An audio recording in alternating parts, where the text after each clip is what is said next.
Stanley Joseph അലീനയെ തനിക്കൊപ്പം തന്റെ ബംഗ്ലാവിൽ പാർപ്പിച്ചിരിക്കുന്നു എന്നുള്ള വാർത്ത അറിഞ്ഞുകൊണ്ട് അത് മനസ്സിലാക്കുവാനും സ്റ്റാൻലിയെ ചോദ്യം ചെയ്യുവാനും വേണ്ടി സ്റ്റാൻലിയുടെ മകളും സ്റ്റാൻലിയുടെ ഭാര്യയുടെ ചേട്ടത്തിയും കൂടി ആ ബംഗ്ലാവിലേക്ക് എത്തുകയും തുടർന്ന് സ്റ്റാൻലിയുമായി റീത്താമ്മ എന്ന സ്ത്രീ കുറെ അധികം സമയം തർക്കിക്കുകയും ബഹളമുണ്ടാക്കുകയും ചെയ്തു. സ്റ്റാൻലിയുടെ മുൻപിൽ പിടിച്ചു നിൽക്കുവാൻ കഴിയാതെ വന്നപ്പോൾ അവർ കോപത്തോടുകൂടി അലീനയെ കാണുവാൻ അവളുടെ മുറിയിലേക്ക് എത്തുന്നുണ്ട്.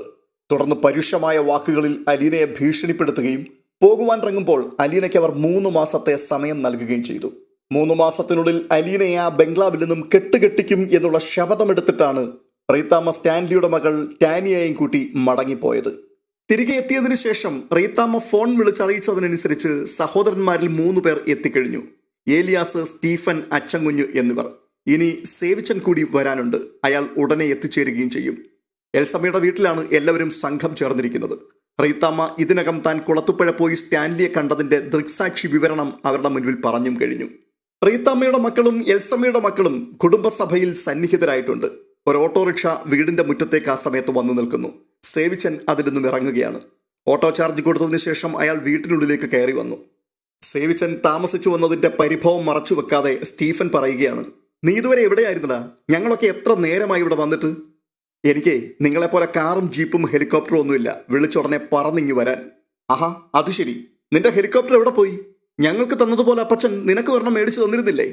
സ്റ്റീഫന്റെ പരിഹാസം കേട്ടുകൊണ്ട് സേവിച്ചൻ വീണ്ടും പറയുകയാണ്, അത് അപ്പച്ചൻ പോയപ്പം അങ്ങ് കൊണ്ടുപോയി. സ്വർഗത്തിലോട്ടെത്താൻ തൽക്കാലം അപ്പച്ചന് വേറെ വഴിയൊന്നും ഇല്ലാതിരുന്നത് കൊണ്ടാ അങ്ങ് കൊണ്ടുപോയത്.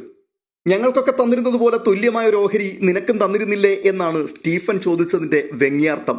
അവരുടെ അപ്പൻ ദീർഘകാലം രോഗശൈലിയിൽ മരുന്നും ചികിത്സയുമായി കിടന്ന ശേഷമാണ് മരിച്ചത്. അപ്പനെ നോക്കേണ്ട ചുമതല സേവിച്ചനായിരുന്നു. കിട്ടിയത് മുഴുവനും അപ്പനെ ചികിത്സിച്ച് ചെലവാക്കിയെന്നാണ് സേവിച്ചന്റെ മറുപടി. സേവിച്ചനും സ്റ്റീഫനും തമ്മിൽ തർക്കിക്കുവാൻ തുടങ്ങിയപ്പോഴേക്കും പെട്ടെന്ന് അച്ചൻകുഞ്ഞിന്റെ നിർദ്ദേശം വന്നു. നീ വന്ന കാലിൽ തന്നെ നിൽക്കാതെ അങ്ങോട്ടിരിക്ക്, ചില കാര്യങ്ങളൊക്കെ സംസാരിക്കാനുണ്ട്. അത് കേട്ടുകൊണ്ട് സേവിച്ചൻ കസേരയിലേക്ക് ഇരുന്നതിനു ശേഷം റീത്താമ്മയെ നോക്കി ചോദിക്കുകയാണ്, എൽസമ്മ ചേച്ചി എവിടെ? എൽസമ്മ ചേച്ചി ചെങ്ങന്നൂരിൽ ഒരു ബൈബിൾ കൺവെൻഷനോ ധ്യാനത്തിനോ എന്തോ പോയിരിക്കുകയാണ്. എത്ര ദിവസമായി പോയിട്ട്? 3 ദിവസം. 2 ആഴ്ച മുമ്പല്ലേ ഒരെണ്ണം കഴിഞ്ഞത്?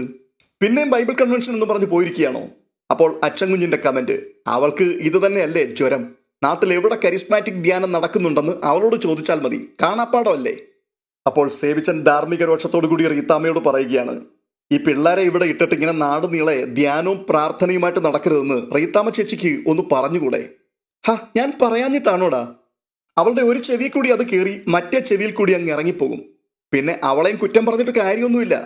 അതല്ലേ ഉള്ളൂ അവൾക്ക് ജീവിതത്തിൽ ആകെയുള്ള ഒരു ആശ്വാസം. ഉടനെ സേവിച്ചൻ അക്ഷമനായി പറയുകയാണ്, അല്ല എന്തിനാണ് അത്യാവശ്യമായിട്ട് വിളിച്ചതെന്ന് പറ. എനിക്കാണെങ്കിൽ 100 കൂട്ടം പണി കിടക്കുന്നു, നിങ്ങളെപ്പോലെ എനിക്ക്. അപ്പോഴേക്കും സ്റ്റീഫൻ കൈയെടുത്ത് വിലക്കിക്കൊണ്ട്, മതി കൂടുതലൊന്നും പറയണ്ട, കാര്യത്തിലേക്ക് അങ്ങ് പെട്ടെന്ന് കടന്നേക്കാം. സ്റ്റാൻലി ഒരു പെണ്ണിനെ അവിടെ കൊണ്ടുവന്ന് താമസിപ്പിച്ചിട്ടുണ്ട്, കൊളത്തുപുഴയുള്ള അവന്റെ ബംഗ്ലാവിൽ. എന്തോന്നാ? പെണ്ണോ? ഏത് പെണ്ണ്? എന്തിന്? അത് കേട്ടുകൊണ്ട് റീത്താമ്മ താൻ അറിഞ്ഞതും കണ്ടതുമെല്ലാം പൊടിപ്പും തൊങ്ങലും ചേർത്ത് ഒരു വട്ടം കൂടി വിസ്തരിച്ചു പറഞ്ഞു.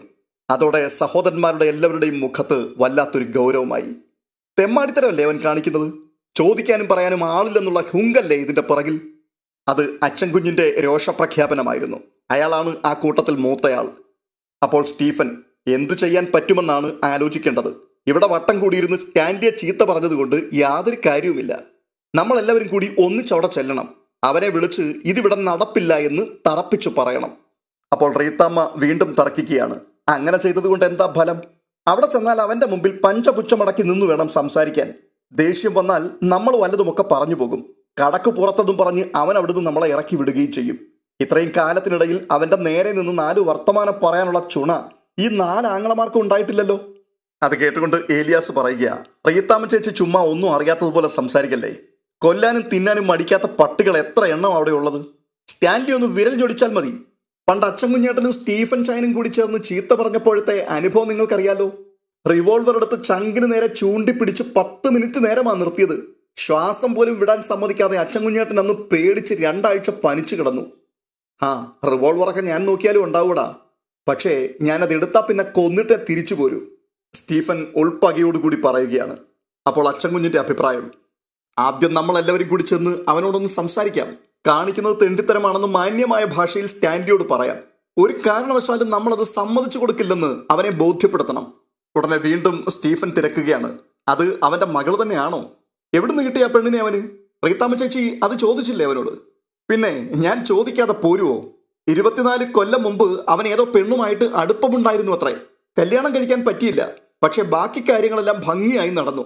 അത് പറയാൻ അവനൊരു നാണവും ഇല്ലെന്നുള്ളതാണ് അതിശയം. ഈയിടെയാണത്രേ അറിഞ്ഞത് അതിലുണ്ടായ ഒരു കുട്ടി ജീവിച്ചിരിപ്പുണ്ടെന്ന്. അത് കേട്ട ഉടനെ അവൻ ചെന്ന് അതിനെ അങ്ങ് ദത്തെടുത്തു. അപ്പോൾ സേവിച്ചൻ ചോദിക്കുകയാണ്, അല്ല ഇത് ഒരെണ്ണേ ഉള്ളോ, അതോ ഇനി വേറെയും ഉണ്ടോ? ആർക്കറിയാം എവിടെയൊക്കെ ഏതൊക്കെയുണ്ടെന്ന്. ഇനി പുറകിന് വരുന്നുണ്ടായിരിക്കും ഓരോന്നു ജാഥ പോലെ. അല്ല, ഇത്രയും നാളും ആ പെണ്ണ് എവിടെയായിരുന്നു? പെറ്റതള്ള ഒരുത്തി കാണുമല്ലോ, അതെവിടെ പോയി? അപ്പോൾ വീണ്ടും റീത്താമ്മ, ആ പെണ്ണ് അനാഥാലയത്തിലായിരുന്നെന്നാണ് ബൈജു ഫോൺ ചെയ്തപ്പോൾ പറഞ്ഞത്. പ്രസവിച്ചവള് വല്ല വഴിയരികിലും വലിച്ചെറിഞ്ഞതായിരിക്കും, അല്ലെങ്കിൽ അനാഥാലയത്തിൽ വരികയില്ലല്ലോ. ബൈജു പറയുന്നത് കേൾക്കണം. സ്റ്റാൻലി അവളെ വലിയ രാജകുമാരിയെ പോലെയാണ് അവിടെ കൊണ്ടു നടന്ന് വാഴിച്ചുകൊണ്ടിരിക്കുന്നതെന്ന്. അവൾക്ക് കിടക്കാനുള്ള മുറി അലങ്കരിക്കാൻ മാത്രം ഏകദേശം 2 ലക്ഷം രൂപ എടുത്ത് ചെലവാക്കിയെന്ന്. പുത്തനൊരു കാറും മേടിച്ചു കൊടുത്തു. വേറെ 3 മക്കളുണ്ടല്ലോ ഇവിടെ. കാറൊന്നും വേണ്ട, ഒരു ജോഡി ഡ്രസ്സ് വാങ്ങിച്ചു കൊടുത്തിട്ടുണ്ടോ ആ ദുഷ്ടൻ? റീത്താമ്മ കോപാധിക്യം കൊണ്ട് അങ്ങോട്ട് കിതയ്ക്കാൻ തുടങ്ങി. ഉടനെ സേവിച്ചൻ വീണ്ടും ചോദിക്കുകയാണ്, ഈ പുനലൂരുകാർ ഈ വിവരമൊന്നും അറിഞ്ഞിട്ടില്ലേ? ഔതക്കുട്ടിച്ചായൻ വന്നിട്ടുണ്ടായിരുന്നെന്ന്. അവളെ അവിടുന്ന് പറഞ്ഞയക്കുവാൻ വേണ്ടി കച്ച കെട്ടി വന്നതാ. പക്ഷേ അവളാരാ മോള്? ചക്രവർത്തമാനം പറഞ്ഞ് അയാളെ അങ്ങ് കയ്യിലെടുത്തു അവള്. വന്നു കയറി ഉടൻ തന്നെ അവൾ അവിടെ ഭരണം തുടങ്ങിയത്രേ. എൻ്റെ അപ്പൻ്റെ സ്വത്താണെന്ന് പറഞ്ഞ് അവൾ അവിടുത്തെ ജോലിക്കാരോടെല്ലാം തട്ടിക്കേറിയെന്നോ മര്യാദ പഠിപ്പിക്കാൻ ചെന്നെന്നോ ഒക്കെയാ ബൈജു പറഞ്ഞത്. അപ്പോൾ മൈക്കിൾ ആശങ്കപ്പെട്ടുകൊണ്ട് ചോദിക്കുകയാണ്, ഇതിങ്ങനെ പോയി കഴിഞ്ഞാൽ അവസാനം അവളുടെ കയ്യിൽ ഇരിക്കുമല്ലോ തോട്ടവും ബംഗ്ലാവും എല്ലാം. സംശയം എന്താ? എൽസമ്മയും പിള്ളേരും വഴിയാധാരമാകും. അതിനു മുമ്പ് വേണ്ടത് എന്താണെന്ന് വെച്ചാൽ നമ്മൾ ആലോചിച്ച് ചെയ്യണം എന്ന് റീത്താമ്മയുടെ മറുപടി. ഉടനെ അച്ചൻകുഞ്ഞ് കട്ടിമീശ പിരിച്ച് ആലോചനയോടുകൂടി പറയുകയാണ്, ആ മൂർഖന്റെ അടുത്തൊരു കാര്യം പറഞ്ഞ് സമ്മതിക്കാൻ പറ്റത്തില്ലെന്നേ. പിന്നെയുള്ളത് ഒറ്റ വഴി മാത്രമാണ്. നമ്മൾ ബന്ധുക്കൾ 10-25 പേര് ചെന്ന് അവനെ ചോദ്യം ചെയ്യുക എന്നുള്ളതാണ്. ഇതൊരു കുത്തഴിഞ്ഞ പ്രശ്നമാകുമെന്ന് അവനെ ബോധ്യപ്പെടുത്തണം. പുനലൂരുകാരെയും വിളിക്കണം. കിളവന്റെ കാര്യം പോട്ടെ, അയാൾ നീ എത്ര കാലമാണ്? ബാക്കിയുള്ളവർക്ക് എന്തായാലും സ്റ്റാൻലി കാണിക്കുന്ന ചെറ്റത്തരത്തിന് കൂട്ടുനിൽക്കാൻ പറ്റില്ലല്ലോ. അപ്പോൾ വീണ്ടും സേവിച്ചൻ സംശയം പ്രകടിപ്പിക്കുകയാണ്, അല്ല അയാൾ ഒരു പട്ടാളക്കാരനല്ലേ? 25-50 പേരെയൊക്കെ കണ്ടാൽ അയാൾ പേടിക്കുവോ? അപ്പോൾ അച്ചൻകുഞ്ഞിന്റെ മറുപടി, അതൊക്കെ അങ്ങ് പണ്ട്. അവൻ നമ്മളോട് സമാധാനം പറയണം, പറയിപ്പിക്കണം. പോലീസിൽ അവനെതിരെ പരാതി കൊടുക്കണം. വികാരിയച്ഛൻ്റെ അടുത്ത് ഈ പ്രശ്നം അവതരിപ്പിക്കണം. അതുകൂടാതെ രാഷ്ട്രീയക്കാരെയും ഇതിനകത്ത് ഉൾപ്പെടുത്തണം. ആരെങ്കിലും പറയുമോ അവൻ ചെയ്തത് സൽപ്രവൃത്തിയാണെന്ന്? നാനാവശത്തു നിന്നും സമ്മർദ്ദം വരുമ്പോൾ അവൻ അടിതെറ്റും. മറ്റുള്ളവരുടെ മുമ്പിൽ അവൻ നാറണം. നമ്മൾ നാറ്റിക്കണം. വലിയ അന്തസ്സും അഭിമാനവും പറയുന്നവനല്ലേ. അവൻ്റെ തൊലി ഉരിച്ച് കാണിക്കണം നാട്ടുകാരുടെ മുമ്പിൽ. അച്ചൻകുഞ്ഞ് സംസാരിച്ചു കൊണ്ടേയിരിക്കുകയാണ്. അപ്പോൾ മൈക്കിൾ ഇടയ്ക്ക് കയറി എന്നിട്ട് ചോദിക്കുകയാണ്, അതൊക്കെ ശരി തന്നെയാ, പക്ഷേ നമ്മുടെ ഡിമാൻഡ് എന്താണ് എന്നുള്ള കാര്യത്തെക്കുറിച്ച് ആലോചിക്കണ്ടേ? അപ്പോൾ വീണ്ടും അച്ചൻകുഞ്ഞ്, അത് സ്റ്റാൻലിയുടെ സന്തതിയാണെങ്കിലും ശരി അല്ലെങ്കിലും ശരി അവളെ അവിടുന്ന് മാറ്റുക. അതായത് എന്തെങ്കിലും കോമ്പൻസേഷൻ കൊടുത്ത് ഇനി യാതൊരു അവകാശവും ഇല്ലെന്നും ഇനി ഒരു ശല്യത്തിന് മേലിൽ വരികില്ലെന്നും അവളെ കൊണ്ട് മുദ്രപത്രത്തിൽ എഴുതി വെപ്പിച്ചിട്ട് പറഞ്ഞയക്കുക. അത്ര തന്നെ. അതുമാത്രം പോരാ, റബ്ബർ തോട്ടത്തിന്റെ കാര്യത്തിലും ഒരു തീരുമാനമെടുക്കണം. ഉള്ള സ്വത്ത് 5ആയിട്ട് ഭാഗിച്ചിട്ട് അതിൽ 4 ഭാഗം എൽസമ്മയുടെയും മക്കളുടെയും പേരിലേക്ക് തീരെഴുതി വെപ്പിക്കണം. ഇല്ലെങ്കിൽ നാളെ വേറൊരുത്തി മകളാണെന്ന് പറഞ്ഞു വന്നെങ്കിലോ, അതുമല്ലെങ്കിൽ ഭാര്യയാണെന്നും പറഞ്ഞ് ഏതെങ്കിലും ഒരുത്തി വന്നെങ്കിലോ? ഇനി നമുക്ക് സ്റ്റാൻലിയെ വിശ്വസിക്കാൻ ഒരു കാരണവശാലും പറ്റില്ല. അപ്പോൾ മൈക്കിൾ വീണ്ടും ചോദിക്കുകയാണ്, അല്ല സ്റ്റാൻലി ഇതിനൊന്നും സമ്മതിച്ചില്ലെങ്കിലോ? എൽസമ്മയും മക്കളും കൂടി കുളത്തുപുഴ ചെന്ന് അവൻ്റെ ബംഗ്ലാവിലേക്ക് തിരിയുന്ന റോഡിൽ ഒരു പന്തല് കെട്ടി സത്യാഗ്രഹം ഇരിക്കും. അവർക്ക് ആവശ്യമുള്ള സപ്പോർട്ടുമായിട്ട് നമ്മളും ഉണ്ടാവും. റീത്താമ്മ വീറോടുകൂടി സംസാരിക്കുകയാണ്. ഉടനെ ഏലിയാസിന്റെ നിർദ്ദേശം വരികയാണ്, നമ്മൾ ആദ്യം ചെല്ലുമ്പോൾ തന്നെ വികാരി അച്ഛനെയും രാഷ്ട്രീയക്കാരെയും അവൻ്റെ ക്ലബിലെ ആൾക്കാരെയും പുനലൂരിലെ അവൻ്റെ സ്വന്തക്കാരെയും എല്ലാം കൂട്ടിക്കൊണ്ടു വേണം ചെല്ലാൻ. ഒറ്റ ദിവസം കൊണ്ട് കാര്യത്തിനൊരു തീരുമാനമുണ്ടാകണം. വെറുതെ വെച്ച് നീട്ടിക്കൊണ്ടു പോയാൽ ഒടുവിൽ ചതഞ്ഞ മട്ടിലായി പോവും. തുടർന്ന് നടന്ന ആലോചനയിൽ ആ നിർദ്ദേശം അംഗീകരിക്കപ്പെട്ടു. തുടർന്ന് കാണുന്നത് പുനലൂരിലുള്ള സ്റ്റാൻലിയുടെ തറവാട്ടു വീടാണ്. ഔതക്കുട്ടിച്ചായൻ ചാരുകസേരയിൽ ഇരുന്ന് വിശദമായിട്ടൊരു മുറുക്കാൻ ഒരുക്കുകയായിരുന്നു. റോബർട്ട് വീടിനുള്ളിൽ നിന്നും സിറ്റ് ഔട്ടിലേക്ക് ഇറങ്ങി വന്നു. മടക്കുപിച്ചാത്തിയുടെ മുന കൊണ്ട് അടയ്ക്കാ ചുരണ്ടുന്നതിനിടയിൽ ഔതക്കുട്ടിച്ചായൻ റോബർട്ടിന്റെ മുഖത്ത് നോക്കി ചോദിക്കുകയാണ്, ആരായിരുന്നടാ ഫോണിൽ? അത് പിന്നെ അപ്പച്ച അഞ്ജലി എന്ന് റീത്താമ്മ ചേച്ചിയായിരുന്നു. എന്താ വിളിച്ചേ? ലാലിച്ചായൻ ഒരു പെണ്ണിനെ കുളത്തുപുഴ ബംഗ്ലാവിൽ കൊണ്ടുവന്ന് താമസിപ്പിച്ചിട്ടുണ്ടെന്ന്. നേരാണോ അപ്പച്ച? ആഹാ, നീ ഇപ്പോഴാണോ അതറിയുന്നേ? അപ്പച്ചനപ്പം നേരത്തെ അറിഞ്ഞായിരുന്നോ? അറിഞ്ഞോണ്ടല്ലേ അന്ന് ഞാൻ കുളത്തുപുഴയ്ക്ക് പോയത്. എന്നിട്ട് അപ്പച്ചൻ അക്കാര്യം ഇവിടെ പറഞ്ഞില്ലല്ലോ. ചുമ്മാതെ എന്തിനാ മറ്റുള്ളവർക്ക് മനപ്രയാസം ഉണ്ടാക്കുന്നതെന്ന് വിചാരിച്ചിട്ടാ ഞാൻ പറയാഞ്ഞത്. ഇപ്പോഴിത് കേട്ടപ്പോൾ തന്നെ നിനക്ക് ഏതാണ്ട് പോലെ തോന്നുന്നില്ലേ? അപ്പച്ചാ, ഈ ലാലിച്ചാൻ എന്നാ പോക്കൃത്തരമായി കാണിച്ചു വെച്ചേക്കുന്നത്? സാമാന്യ വിവരമുള്ള മനുഷ്യർ ചെയ്യുന്ന പണിയാണോ ഇതൊക്കെ? ഔതക്കുട്ടിച്ചായൻ ചെറുതായി ഇടയ്ക്ക് അരിഞ്ഞുകൊണ്ട് പറയുകയാണ്, എടാ അവനൊരു വിവരക്കേട് കാട്ടി. അത് കുറച്ചു കാലം മുമ്പ് നടന്ന സംഭവമല്ലേ? എൻ്റെ അപ്പച്ച എന്ന് പറഞ്ഞാൽ എങ്ങനെയാ ശരിയാകുന്നത്? ഇത് നമ്മുടെ കുടുംബത്തിന്റെ അഭിമാന പ്രശ്നമല്ലേ? ആ, നീ പറഞ്ഞത് ശരിയാ. പക്ഷെങ്കിൽ ചില നേരത്ത് നമുക്ക് അഭിമാനം കാത്തു സൂക്ഷിക്കാൻ പറ്റാതെ വരും. ഇത് പറഞ്ഞിട്ട് ഔതക്കുട്ടിച്ചായൻ വെറ്റിലയുടെ നാര് കളഞ്ഞ് ചൂണ്ടുവിരലിന്റെ അറ്റം കൊണ്ട് ചുണ്ണാമ്പ് തേച്ചു പിടിപ്പിക്കുകയാണ്. അപ്പോൾ റോബർട്ടിന് ദേഷ്യം വരുന്നുണ്ട്. അയാൾ വീണ്ടും ചോദിക്കുകയാണ്, അല്ല അപ്പച്ചൻ ലാലിച്ചായനെ ന്യായീകരിക്കുകയാണോ? എനിക്കറിയാൻ മേലാഞ്ഞിട്ട് ചോദിക്കുക. അവർ സംസാരം തുടരുന്നതിനിടയിൽ റബ്ബർ മരങ്ങൾക്കിടയിലെ റോഡിലൂടെ ഒരു ജീപ്പ് പാഞ്ഞു വരുന്നത് കാണായി. ആഹാ, ആൽബി ആണല്ലോ ആ വരുന്നത്. അവനും വിവരം അറിഞ്ഞോ? ആരോടൊന്നില്ലാതെ ഔതക്കുട്ടിച്ചായൻ ചോദിക്കുകയാണത്. റബ്ബറിന്റെ കരിയിലകൾ പറപ്പിച്ചുകൊണ്ട് ജീപ്പ് മുറ്റത്തേക്ക് പാഞ്ഞു വന്നു നിന്നു. ആൽബർട്ട് ജീപ്പിൽ നിന്നിറങ്ങി. അയാളുടെ മുഖം സ്തോഭപൂർണമായിരുന്നു.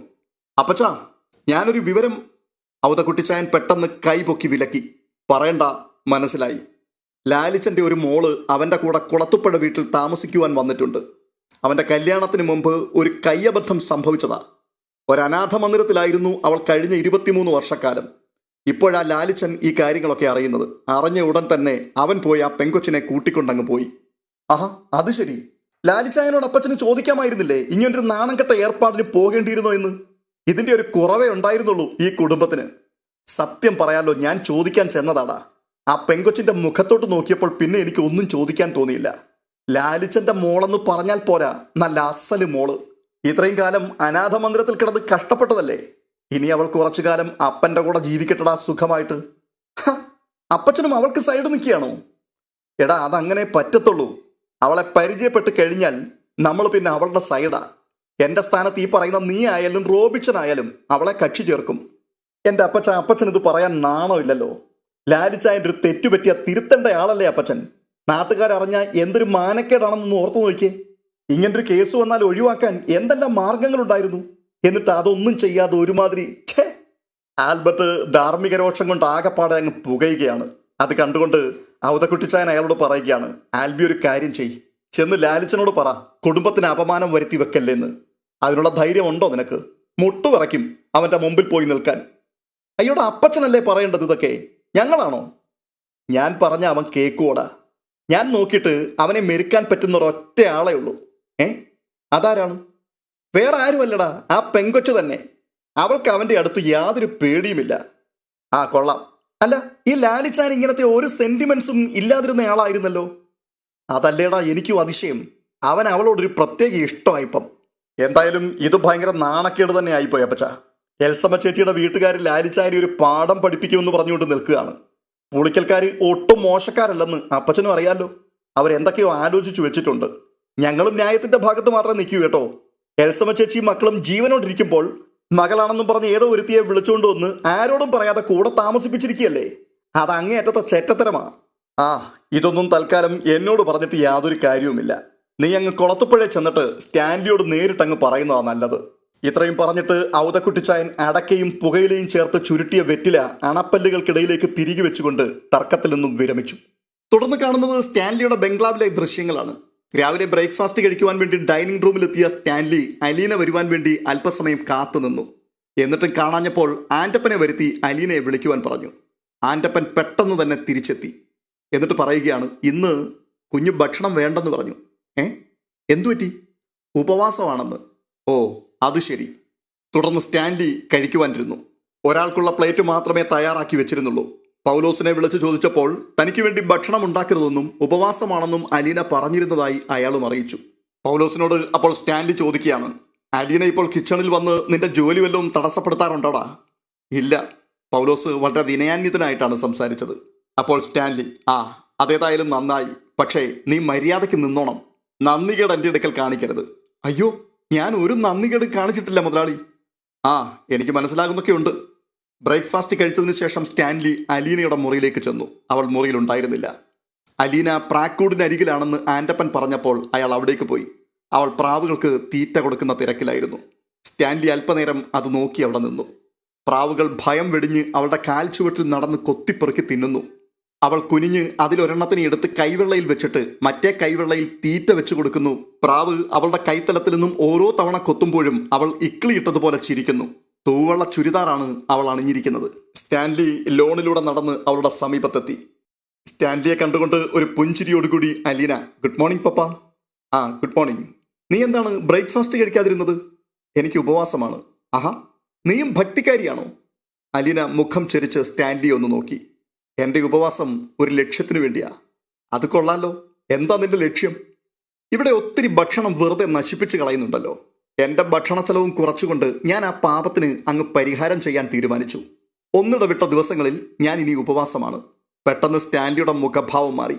പപ്പയ്ക്ക് ദേഷ്യം വന്നു എന്ന് അലീനയ്ക്ക് മനസ്സിലായി. സ്റ്റാൻലിയുടെ മുഖം ചുവന്നു. ആ ശരി, നടക്കട്ടെ. ഇത്രയും പരുഷ സ്വരത്തിൽ പറഞ്ഞിട്ട് അയാൾ തിരിഞ്ഞു നടന്നു. ഉച്ചതിരിഞ്ഞപ്പോൾ ഔതക്കുട്ടിച്ചായൻ എത്തിച്ചേർന്നു. കാറിൽ നിന്നും ഇറങ്ങിയ ഉടനെ അയാൾ ആൻഡപ്പനെ വിളിച്ച് അലീന എവിടെ എന്ന് അന്വേഷിച്ചു. അയാൾ സിറ്റ് ഔട്ടിലേക്ക് കയറുമ്പോഴേക്കും അവൾ ഓടി ഇറങ്ങി വന്നു.